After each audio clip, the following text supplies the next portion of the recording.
नमस्कार, मैं हूं विद्यासागर। स्वागत है आप सभी का टीएनपी न्यूज में।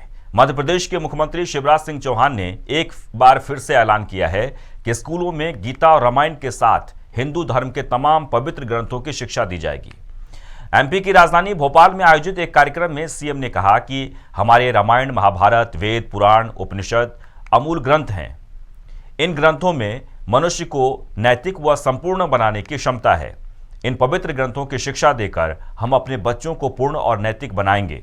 विद्या भारती द्वारा आयोजित सुघोष दर्शन कार्यक्रम में सीएम चौहान ने कहा कि नई शिक्षा नीति में यह तय किया गया है कि अब मातृभाषा में शिक्षा दी जाएगी।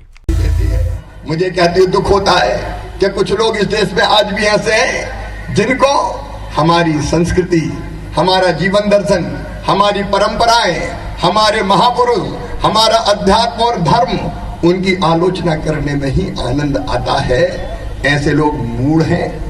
वो इस देश को और देश की संस्कृति को नहीं जानते। वो नहीं जानते कि वो कितना नुकसान कर रहे हैं। अब बताओ, राम के बिना ये देश पहचाना जा सकता है क्या?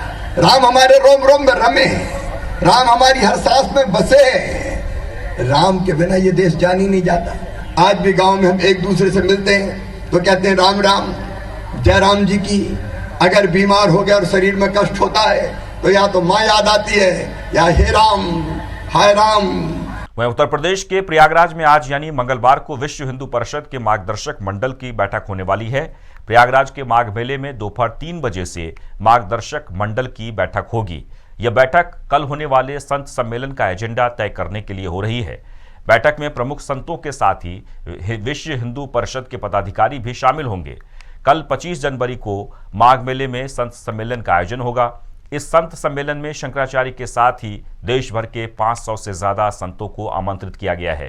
संत सम्मेलन के लिए यूपी के सीएम योगी आदित्यनाथ को भी न्योता भेजा गया है। गोरक्ष पीठाधीश्वर होने के नाते सीएम योगी आदित्यनाथ को आमंत्रित किया गया है।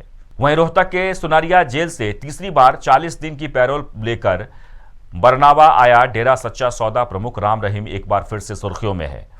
राम रहीम ने डेरे के दूसरे संत शाह सतनाम के जन्मदिन पर बागपत स्थित बरनावा डेरे में तलवार से केक काटा। आपको बता दें कि राम रहीम को शाह सतनाम ने ही डेरे की गद्दी सौंपी थी। हत्या और दुष्कर्म के मामले में साल 2017 में से उम्र कैद की सजा काट रहे पैरोल पर आए राम रहीम का तलवार से केक काटने का फोटो और वीडियो सोशल मीडिया पर खूब वायरल हो रहा है। वहीं केंद्रीय सड़क परिवहन राजमार्ग मंत्री नितिन गडकरी ने दिल्ली मुंबई एक्सप्रेस वे की तस्वीरें साझा की है। उन्होंने वडोदरा विरार से एक भाग की तस्वीरों को साझा किया और कहा कि हम समृद्ध भारत का निर्माण कर रहे हैं। यह एक्सप्रेस वे करीब 1386 किलोमीटर लंबा है और दिल्ली मुंबई एक्सप्रेस वे परियोजना के पूरा होने के बाद दोनों शहरों के बीच यात्रा का समय केवल 12 घंटे हो जाएगा। दुनिया के सबसे बड़े एक्सप्रेस वे में से एक दिल्ली मुंबई एक्सप्रेस वे का कंस्ट्रक्शन 2018 में शुरू हुआ था। वहीं पूरे उत्तर भारत को इन दिनों कोहरे से राहत मिली हुई है, लेकिन कई अन्य वजहों के चलते रेलवे द्वारा रोज कुछ ट्रेनें कैंसिल की जाती हैं तो कुछ के रूट में बदलाव किया जाता है। कभी नॉन इंटरलॉकिंग वर्क तो कभी अन्य कारणों से रोज कई रूट पर रेल सेवाएं बाधित होती हैं। इसलिए रेलवे हर दिन अपने यात्रियों को पहले से अवगत करवाने के लिए इन ट्रेनों की लिस्ट जारी करता है, जिससे यात्रियों को अतिरिक्त परेशानियों का सामना न करना पड़े।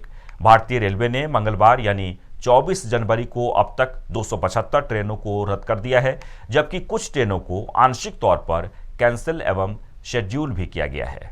और इसी के साथ ही इस बुलेटिन में बस इतना ही, लेकिन लगातार आप टीएनपी के साथ बने रहें क्योंकि खबरों का सिलसिला लगातार जारी रहेगा।